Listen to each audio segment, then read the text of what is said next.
Welcome to the Quest for Meaning podcast, where we embark on a journey to answer one of life's biggest questions. What is the meaning of it all? Because when you find meaning, you find happiness. I'm your host, Alistair Haberfield. Join me as we dive deep into the stories, practices, and philosophies that illuminate your path to a more meaningful life. Today we have Natasha on the podcast. Whoop, whoop. And welcome, Natasha. Thank you. Thank you for having me. So before we dive in and you introduce yourself, I would like to explain that basically on my journey of meaning, I've gone through and had certain experiences with certain tools or techniques or things. And I like to get people on that may be an expert in that field or have a similar journey and also have unique journeys of meaning. And I would love to hear yours today. And I know we did agree ahead of time to talk about purpose and how that links in with the quest for meaning. But feel free to deviate and go into whatever you want to. And I'll let you introduce yourself and just, give a bit of a preamble about what brings you here. Did you ever get anxious in school when people would be like, introduce yourself to the class? You forget everything about your known history to that date in that class on that moment or in that moment. So that's this. So I'm Natasha. Hi, I do remember my name. That's great. My favorite color is blue, if you were wondering. No. Wow. A little bit about myself. Well, currently, I am living in Vancouver. I moved here 12 years ago on my own. I knew for, I don't even know how long, I think since grade 2, that I was eventually going to move to Vancouver without ever having come here. I just had a knowing, and we could talk about that later. That's a later, but we're just going to give you a little tidbit to start. Yeah, I've always been really connected to people. And so I would say, more than anything of recent, I've really leaned into being the light being that I believe I'm meant to be in this world. And I hate to say awarded some pretty juicy trauma when I was younger. And I didn't really understand how that would play a pivotal role in who I would become today. And I'm not grateful for my trauma or the individuals who bestowed that trauma on me. I'm not grateful for them. I am grateful for my resilience and my survival. I'm grateful for the strength that I was given to come out of those scenarios and those situations of that darkness. I'm grateful for myself for not actually giving up because, full transparency, I was very okay with giving up at a certain point and was completely numbed out and dissociated from life and the world itself.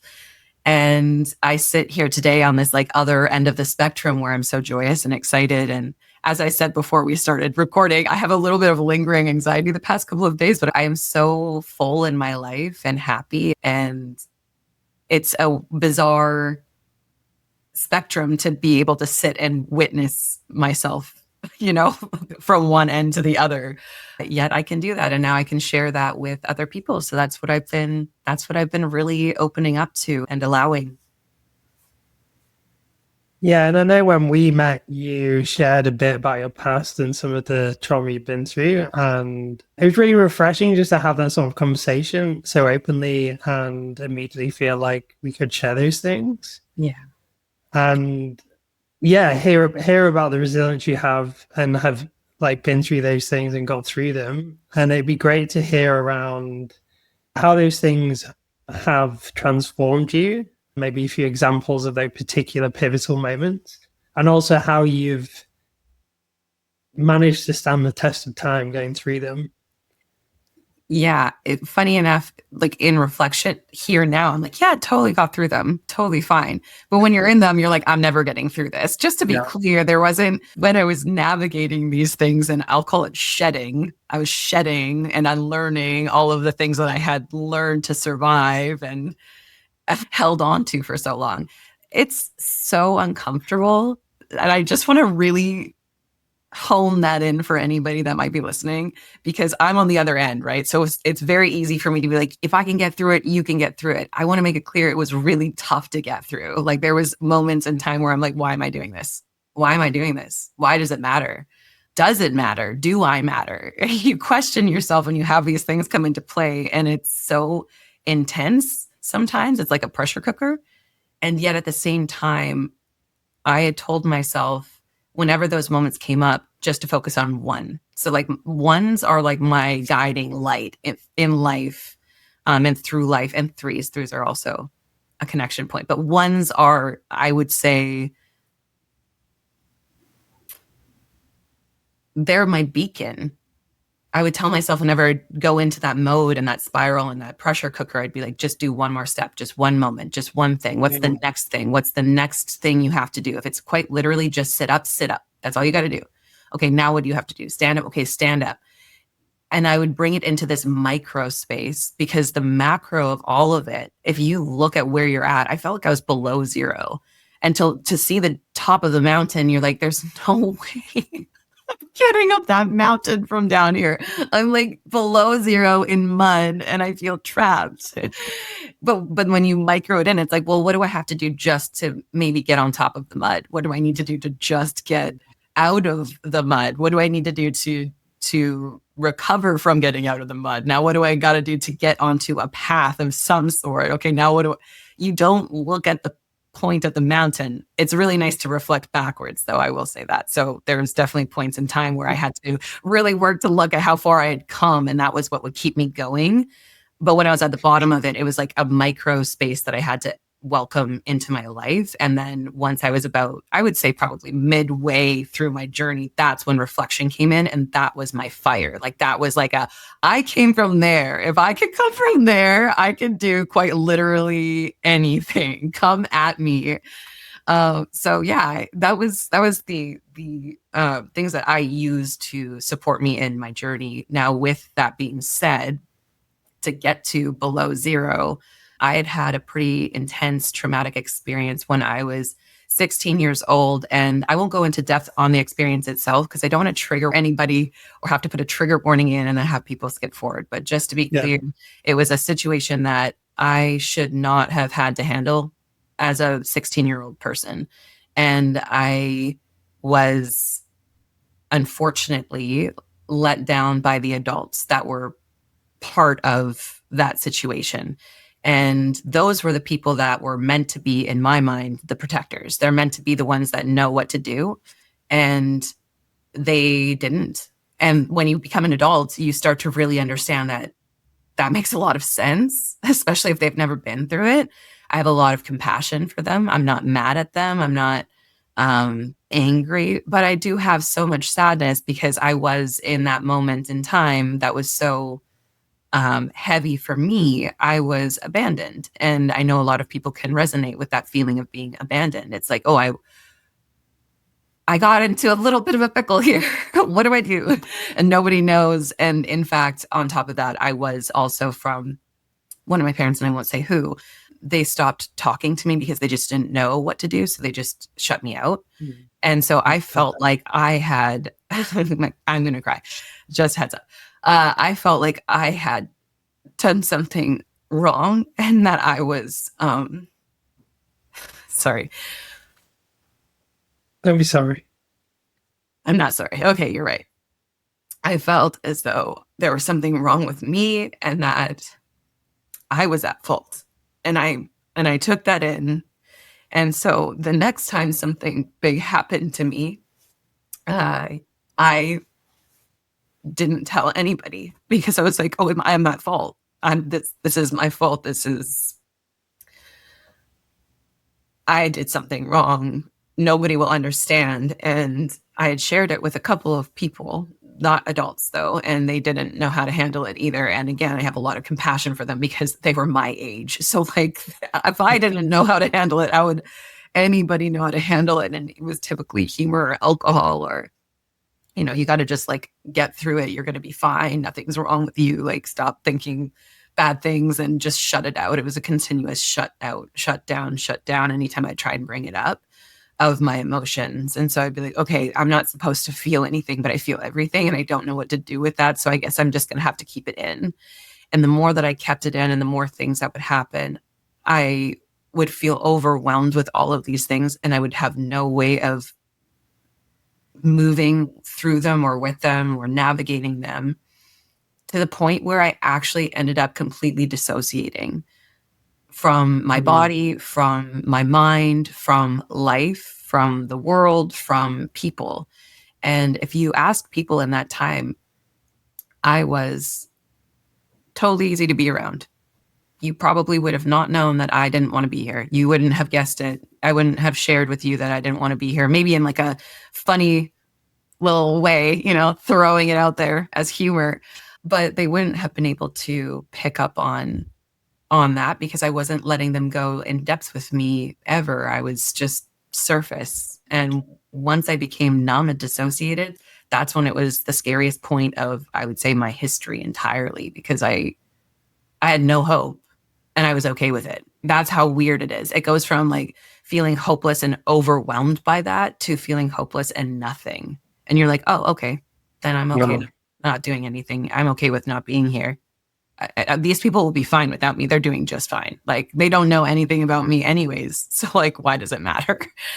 I'm really lucky to have been in that place and have had a person who was not in my social circle and not part of my family have a conversation with me and actually see me and hear me. I didn't even have to say much. I didn't even have to expand into my history or who I was or my experience or anything. They just knew, and they saw it, and they called it, and they said, it's okay that you're there, and it's okay that you're feeling this way. And it's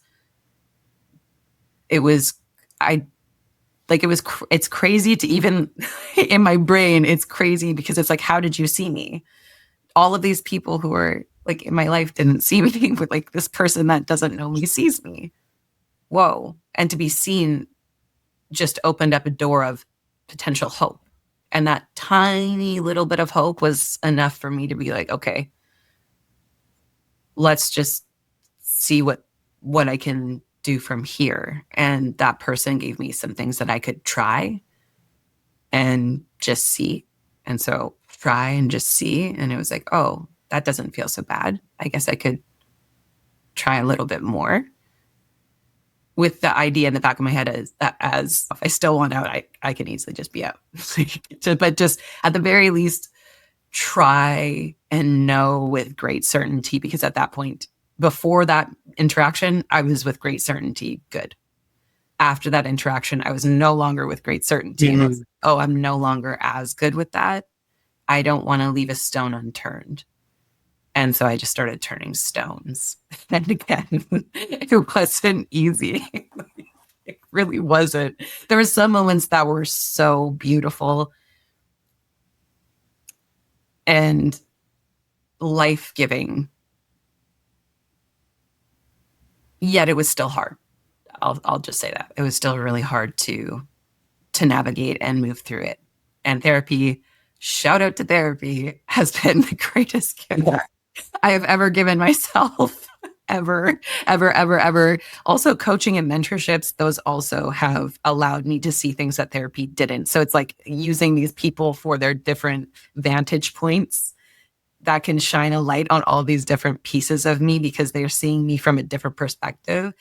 I feel like I have had such a grand opportunity of getting to witness myself through these eyes of these people in so many different ways that it's really helped me open my mind to the fact that I will always be discovering something new about myself, and that's good, which is also exciting because I'm a Gemini and I'm curious. So,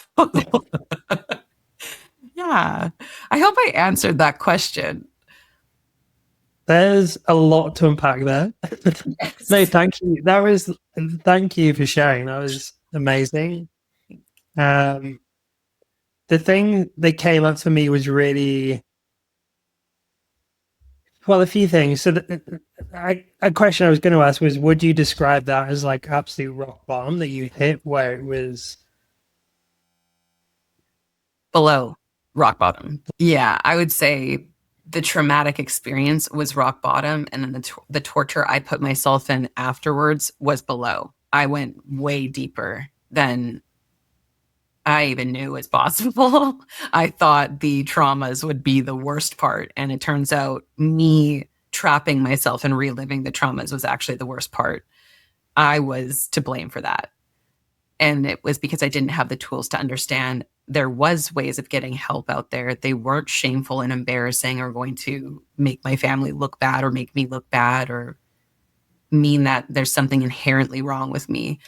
I didn't have the tools. I did the best I could with the wisdom I had. So I'm not mad at myself. I'm just sad that I didn't have that awareness.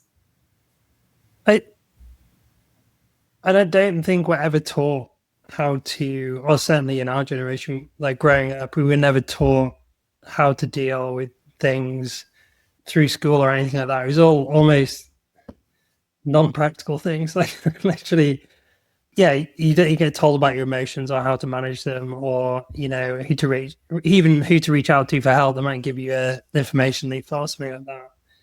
And the second thing I was going to talk about was you mentioned like seeing someone seeing you from the outside, and that twigged for me the importance of community. And I don't think we do have things like sports teams and things like that that builds camaraderie and community, but I still think there's a layer of masking because it's not those deeper things or discussions are not necessarily talked about, or certainly haven't been in the past.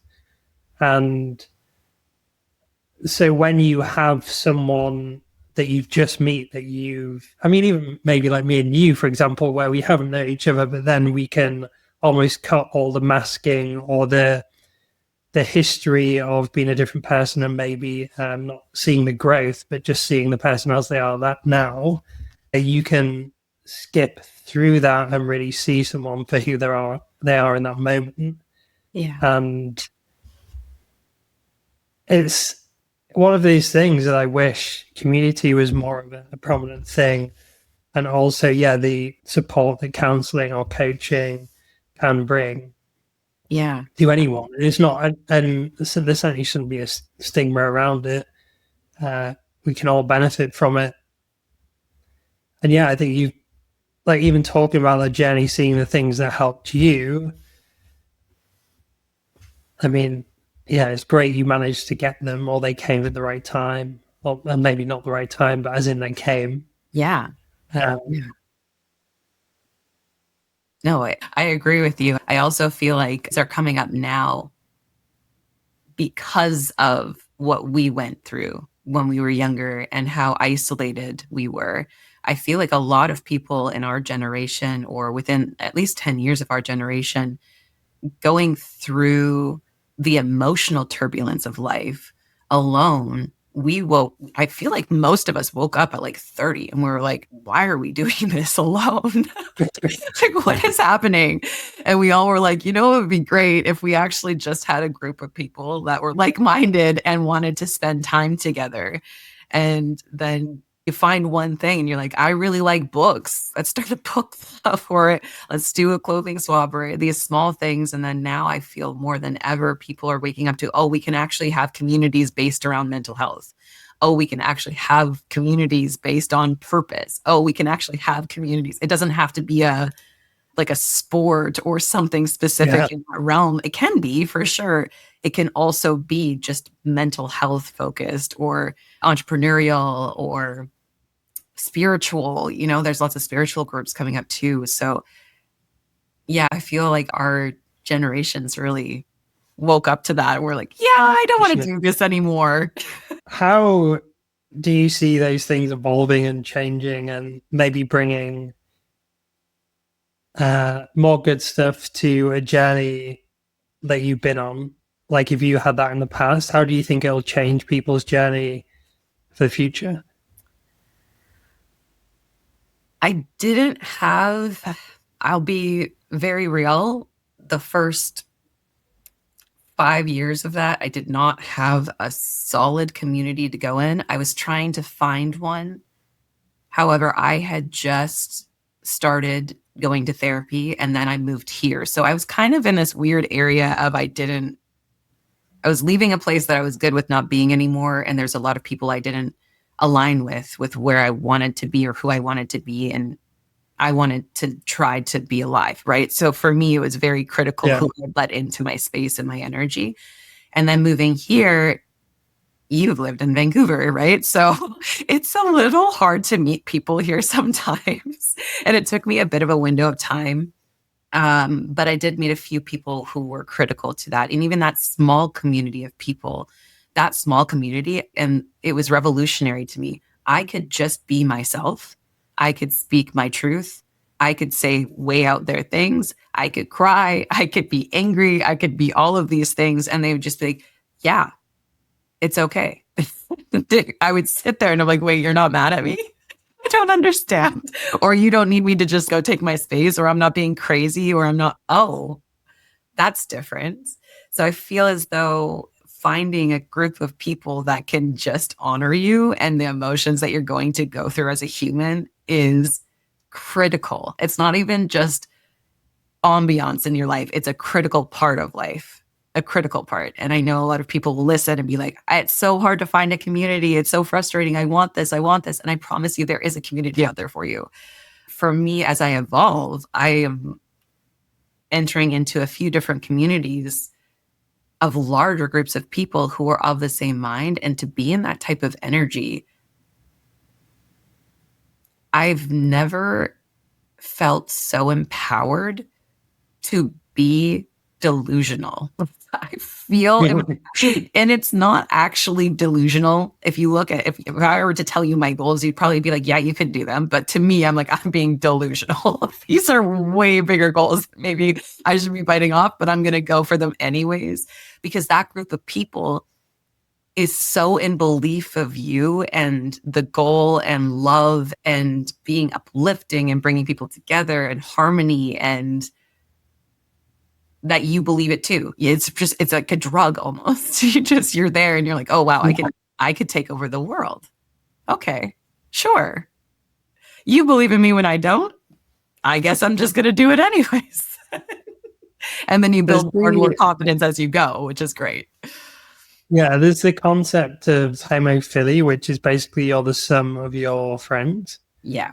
And so recognizing that you might need to not let go of people, but maybe distance your energy from certain people who are not allowing you to be the person you want to be, and actually bringing yourself up to find those communities that you can be yourself and thrive in.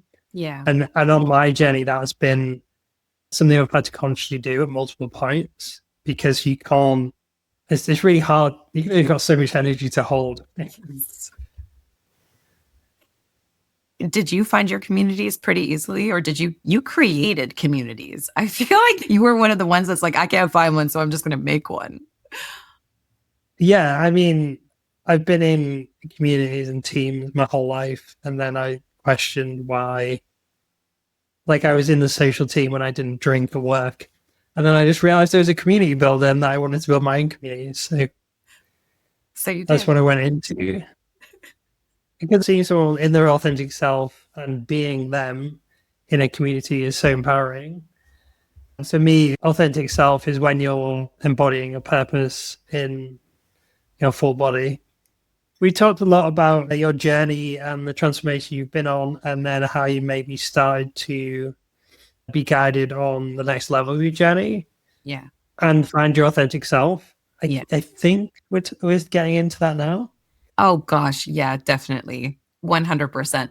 I feel like, and maybe this is just me, however, to feel the most alive in this lifetime prior to your death that we are all destined for, to feel the most alive is to be in as much of your core truth as humanly possible. And to me, that's your purpose. Like at the baseline, your purpose is to live as truthful to your core values that are your own and to your voice and your expression as possible, so that it can then radiate out into the world. And then that gets expressed through a secondary purpose. So it's like, this is everything that I am, and I'm living in truth to it. How do I want to express it and show it into the world now? And I do that through my coaching, through my mentorships, through my podcast. You do that through your communities, through your coaching, through your mentorships, through so many different avenues. And the great part about living in your truth and honoring your truth and being in, like, living on purpose, that's what I call it, is living on purpose, so that you can live in purpose. So it's when you're living on purpose, it's dynamic. It means that you are allowed to, if there's a way that you're expressing yourself in the world in this creative way, whether it could be you're an artist, it could be that you are a coach, it could be quite literally any job that you feel is in your truth or connected to your truth, that's going to be dynamic. It's okay for you to shift. I could wake up one day and be like, coaching might not be it for me. I may feel better and more in my truth if I were public speaking. Maybe I need to switch and get on stage and speak to larger crowds. That might be more in my truth and honoring my spoken word and my expression than coaching one-on-one is. Or maybe it is going down. Maybe it's public speaking might not actually be in my truth. I really love deep human connection. And I feel as though I can't get that when I'm speaking to a larger crowd. Let's bring that down and see what maybe smaller group or one-on-one or seminars feel like, where I can actually deeply connect with people live in person. But yeah, so for me, it is definitely the embodiment and in your body, like living your truth and embodying your truth to your core and then expressing it through these avenues. So when you had the trauma or traumas and you had someone who helped you through that and then community playing a part, at which point did you, I don't want to say shift from healing, but at which point did you start focusing more on the future, and did things like purpose come into play? Like, was there a time frame or a certain switch that happened that got you thinking like that? Yeah, I had things come up throughout my life that were trying to get me to gear into purpose. And I feel as though I kept missing that window. I wasn't ready for the opportunity I was being presented. So I was just ignoring or avoiding or whatever, shrinking, living into my not enoughness, whatever that looks like for anybody else. So there was a distinct shift where I think of life as like a pendulum, and we pendulum swing a lot. So I was kind of pendulum swinging where I went into this, like, I was over here and I was lost and hopeless. And then I went over here and I was way too rambunctious. And I'm like, I'm going to take over the world. I'm going to do everything. I love everybody. I'm going to give all that I have. And it was going from 0 and then turning the dial up to 100. And of course, then I kept burning out, which is fair. I'm a human. Okay. I'm living a human experience right now. Tone it down. I was just very excited. So in that pendulum swing, when I was burning out, I was getting really frustrated, and I hired a coach to help me through that because I didn't really understand what I was doing wrong. But my therapist, when I was in therapy, and this might not be everybody's experience with therapy, so I don't want to like claim this as what therapy is, but my experience with therapy was they kept pulling me back to the past to keep going layer to layer to layer so that I could untether from these things and work through them and process them. Great. I didn't want to be going to the past anymore. I was like, that's there. I will go. It's all good. I know it's there. I'll have to work through it. I'll keep working through it. I'm happy to work through it, but I really want to be able to like sprint. I feel like I keep injuring myself when I'm trying to sprint in life, and I just want to learn how to do it so that I can do it. Cause I want to do both. I want to be actively looking at these things. Yes, I have to, so that I can be a good person to the people that I love. It is so critical for you to work on yourself so that you can love people properly and be loved by people properly. And for me, honor and respect is like highest degree core value. And I didn't lean into that prior because I was still so lost and I was burning myself out and giving myself to everything. So then I had to cone back into that. Anyways, so this coach helped me to see that I essentially, through every avenue that I was taking where I was over giving myself and burning myself out, all I wanted to do was to make people feel good. I was hyper focused on everybody feeling good at the expense of my comfort. And what I was explained was your comfort is critical to actually help people feel good. So you have to find which ones of these are actually giving you energy and which ones of these are actually draining you, because some of them are going to fall into one of those two categories and some will fall into both. And you have to figure out, then you have to dissect those a little bit more. So I was like, okay, why would I want to separate them. Shouldn't I have to do the draining ones? Isn't that part of the path? You should suffer a little bit. Like, it's a martyrdom, right? You have to. I don't know why my brain thought that way, but I really did. I thought that you had to work hard, and to work hard and be successful, you had to suffer. And I was explained, no, that's not true. That is an illusion that you were given. It's all good. When I started to look at what was energizing me, it became clearer and clearer. Wow, I really want to provide what was given to me. And for some reason, that was so hard for me to see until I started to really hone in on everything I was doing. It was like, wow, I just want to see people, because that was revolutionary for me. I mean, that saved my life. I just want to see people. Why do I want to see people? Why does that matter so much? Is it because it happened to me and I knew it felt good, so I want to spread that? What does that mean to me? What does that mean for the world? What does that mean for my mission? And I played with that for like a year and a half. I really could not figure out if it was just me trying to, I don't know, copy paste what happened to myself, or if it was a true mission, I guess.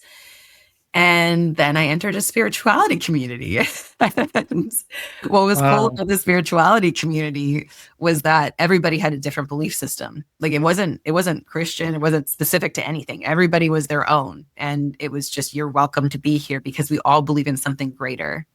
And the key point was that we all believed in love. And that spirituality group just gave me so much clarity. I would sit there and I was like, I want to do this because I believe in love. It's not to prove something. It's because I believe in love and I want to spread love, and I am full of love. And so how do I connect love into this puzzle? That's my purpose. I feel so, that energizes me. That excites me. Love is infinite. It's limitless.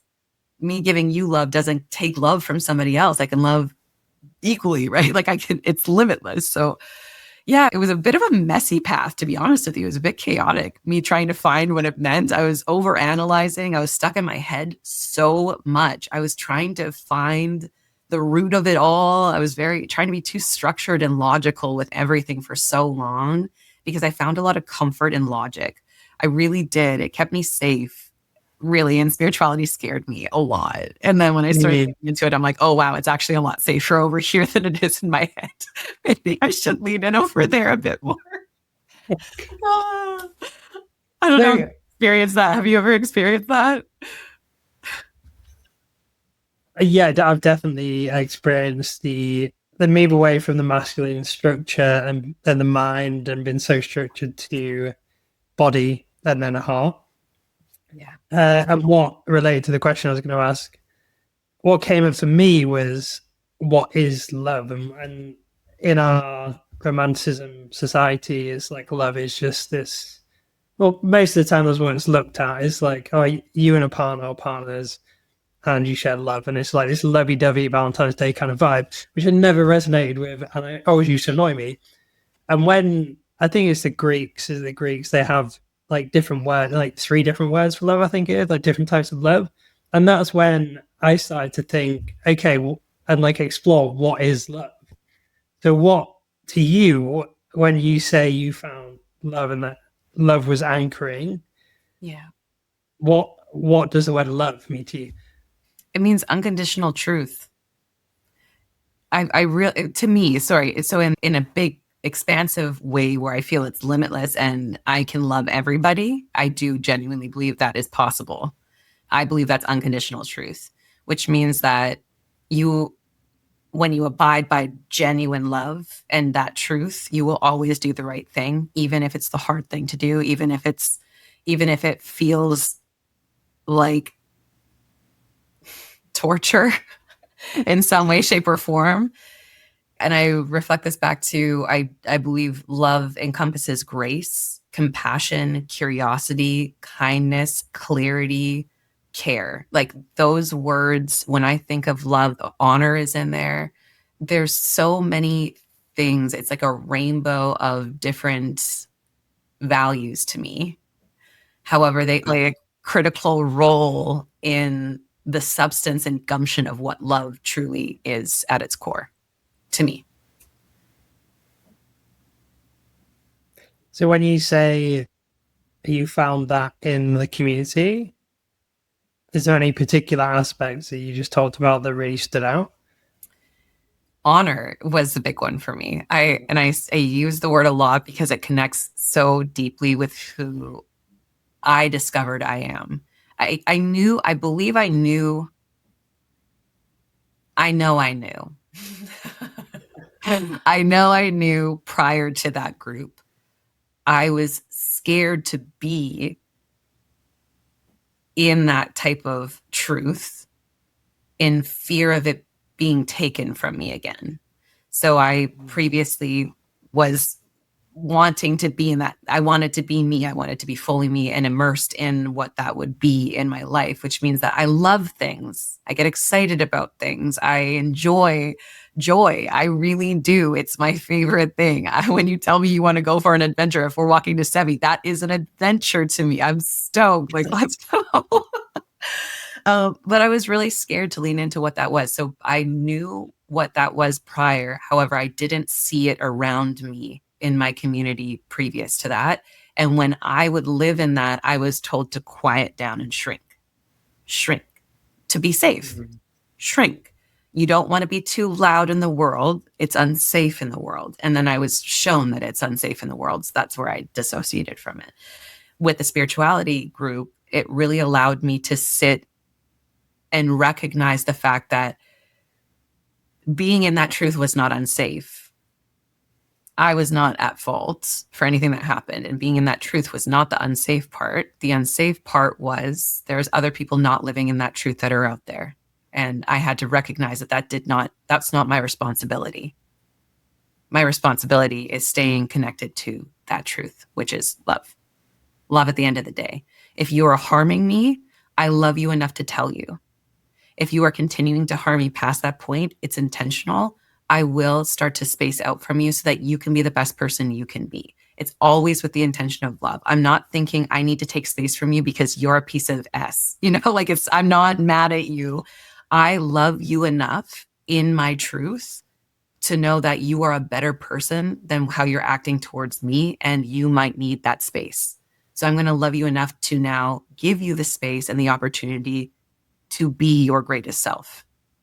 That might not include me. That equation may never include me. And that sucks sometimes, but it's the reality of love. That's the reality of life. I'm not always going to be part of that equation, but I can always love. And in those words, so truth, love, how does purpose fit in?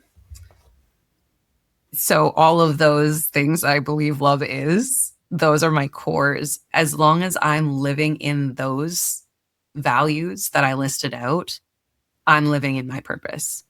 When I start to feel resistance, frustration, irritation, annoyance, I know there's one of them that's out of place. I'm very aware when I'm impatient that I am not in compassion. And I likely don't have clarity. So it's like if I'm walking down the street, for example, and somebody just walks in front of me and I'm irritated, I'm annoyed, I'm impatient, I know that I'm missing something along the lines of what my values are. That's just a very day-to-day example. However, as long as I'm living in those, that is my purpose. And as long as my purpose that I choose to express into this world is in line with those things, that I'm living that purpose fully and genuinely and authentically. As soon as I'm expressing my purpose in this world, let's say it's a coach, and I'm impatient, I'm frustrated, I'm whatever other word you want to include in here, that is a point that I need to flag, because then am I really living in my purpose at that point? No, I'm not. I'm just doing it because I think it's the right thing to do. You shouldn't think, you should know. And at the end of the day, I know it's not the right thing to do anymore.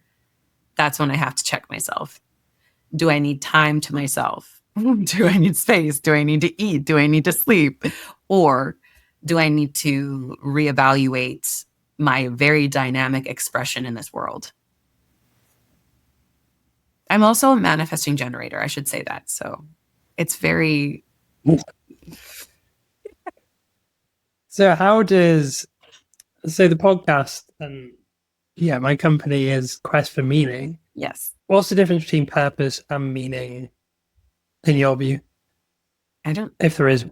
I don't think there is one. No. No. For me, there isn't a difference between them. Do you feel like there's a difference? So the way I view purpose is the way I view meaning, sorry, is purpose, but there's also passion and power. Okay, yeah.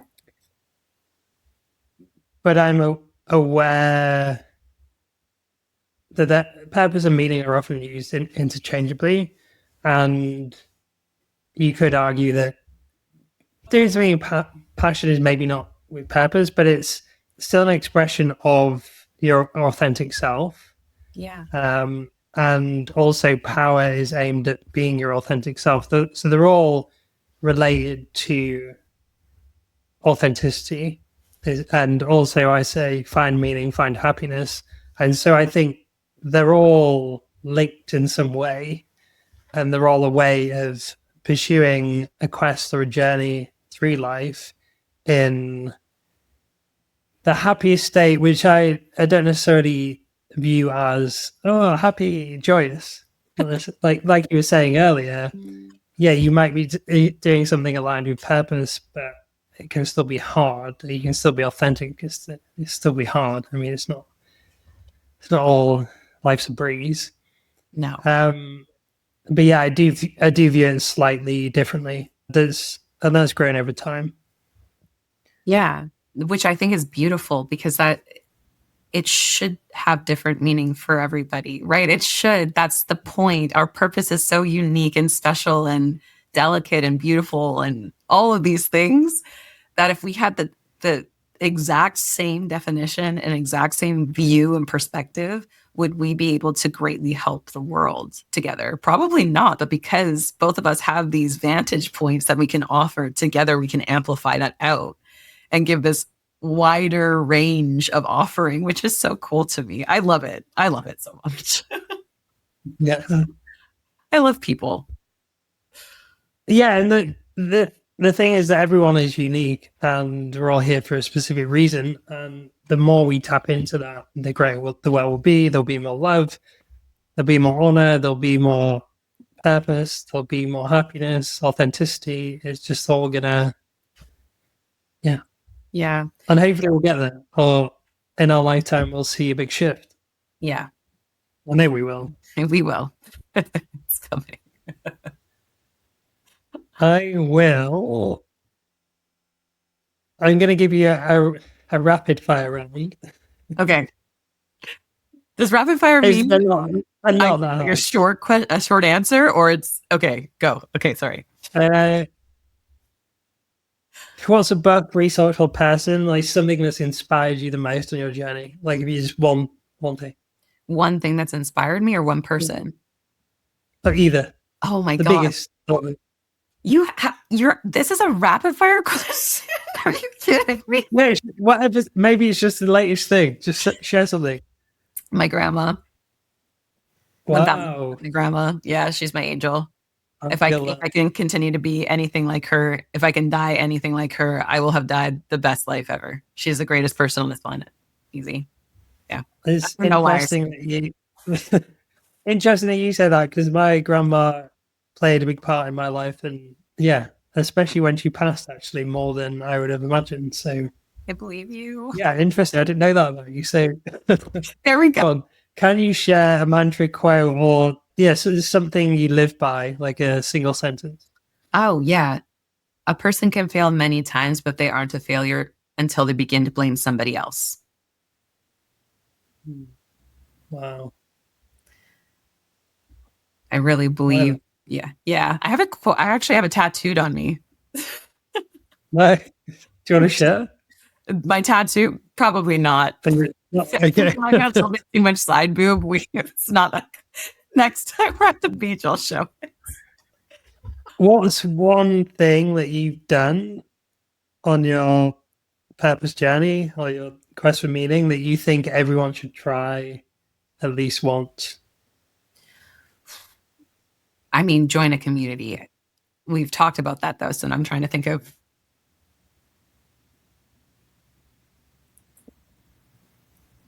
You know what? Actually, I was told by a therapist, and I do this with my clients now, to find a way of artistically expressing yourself, even if you're not good at it. Just go to a class or do something, some form of like painting or smash it room, like an anger room, one of those ones, or knitting or sewing or dancing or whatever. Just find one way of artistic expression that you've never tried, that you always wanted to, but you were too embarrassed, and just go and do it. And honestly, it's opened me way back up to the spectrum of color of who I am artistically and as a human being. Right. And I might not be good at those things, but man, do I love doing them. And whenever I feel overwhelmed, I go back to them. I paint a lot now. So I would say, if you've been too embarrassed to try something artistically, writing, whatever it might be, just sign up for a class. There's free classes online for so many things. Sign up, do a class, and just be weird. Just go for it. It's so great and relieving. Yeah, that's what I do. Yeah, I'll echo that. I think was the thing for me, and I've started writing poems, and well, a lot more than poems now. But yeah, just I never thought that would be me. Right? I love poetry too. It's one of those things where you're like, no, but then you start and you're like, oh, that feels good. And I want to take, like, I'd love to just, I was actually saying today that I'd love to just be in a cold place somewhere in a warm manor house or cottage or something and just write a book. That's so so maybe some poetry. Go to You don't have to go to that extreme. No. You can just do it now. Just start. Yes. There is something to be said though about romanticizing those things too. I do lean into, if I want to do something, I make it as gorgeous as I want to make it, because for me, I want to create the best experience for myself. So even getting it ready and all of these little intricacies, I get so much joy from creating that. And then I get to experience it. And I'm like, this was the greatest ever. I don't just take a bath. I light candles. I put scents in the room. Yeah. I listen to music. Like, I create a very romantic environment. It's good. Nice. So final question. Okay, pretty much. If listeners took away one thing today, what would you want it to be? The power of one.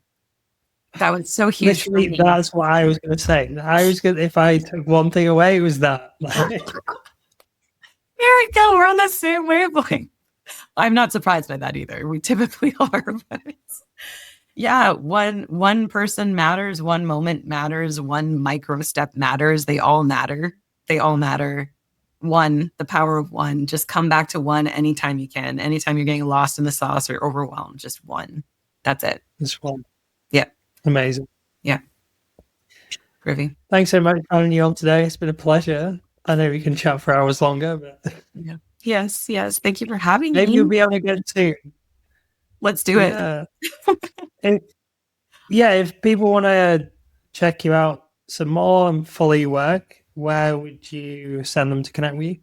Yeah, so I have a podcast as well, which Ali will be on. So it's called The Curiosity Quest. It's a little bit different. It's conversational. It's going to be fun. So if you want to get a cup of tea and come sit with us, please do.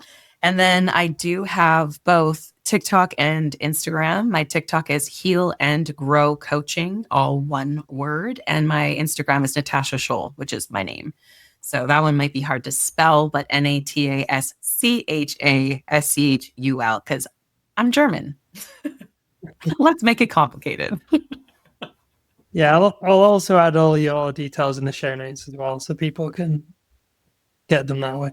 Bless your soul. Thank you. Thanks so much, Natasha. Great to have you on. Thank you. Bye. Yeah. This has been another step in the quest for meaning. If you're on this journey too, make sure to follow along and share this episode with someone walking their own path. You can explore more at ourquestformeaning.com. This is your quest. Stay curious, be brave, and keep seeking meaning.